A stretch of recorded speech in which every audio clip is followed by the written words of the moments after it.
नूतन समर्थ बहल नूतन के नाम से जाने जाने वाली एक भारतीय अभिनेत्री थी। वे अपने करियर में 4 दशकों से अधिक में 70 से अधिक हिंदी फिल्मों में प्रदर्शित हुईं।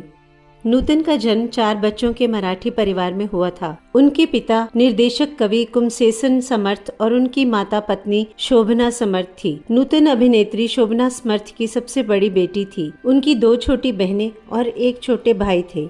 उनकी छोटी बहन तनुजा एक अभिनेत्री थी और उनकी भतीजी काजोल, जो तनुजा की बेटी है, एक अभिनेत्री है। नूतन 1950 में पहली बार हमारी बेटी फिल्म में देखी गई, जिसका निर्देशन उनकी मां शोभना ने किया था। इसके तुरंत बाद उनकी मां ने स्विट्जरलैंड के एक फिनिशिंग स्कूल में इनको एडमिट करवा दिया। वहां से लौटने के बाद हम लोग और नगीना जैसी फिल्मों में इन्हें देखा गया। इस समय के दौरान उन्हें पहली बार मिस इंडिया का ताज पहनाया गया था। हालांकि नूतन पहले ही फिल्मों से लोकप्रिय हो चुकी थी।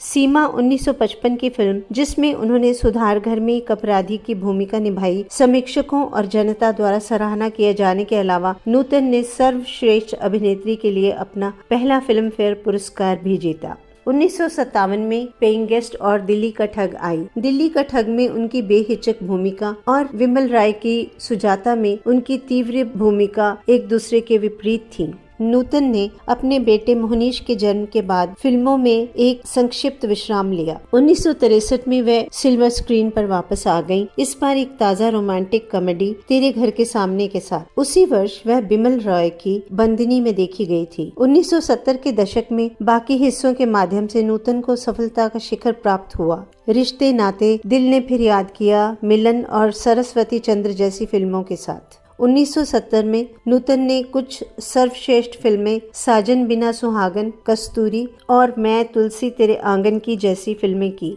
समय के साथ वह किरदार की भूमिकाओं में चली गई और प्रभावशाली फिल्मों में देखी गई, जैसे मेरी जंग और कर्म, नसीबवाला और इंसानियत उनके मृत्यु के बाद प्रदर्शित हुई। नूतन ने 11 अक्टूबर 1959 को नौसेना के लेफ्टिनेंट कमांडर रजनीश बहल से शादी की। उनका एकमात्र पुत्र मोहनीश का जन्म 1961 में हुआ था। वह एक टेलीविजन और फिल्म अभिनेता बन गए। नूतन का 1990 में स्तन कैंसर की वजह से देहांत हो गया। उनकी मृत्यु के साथ बॉलीवुड ने अपनी सबसे बड़ी और सबसे प्रतिभावान कलाकारों में से एक को खो दिया। उनके प्रशंसक आज भी उन्हें याद करते हैं।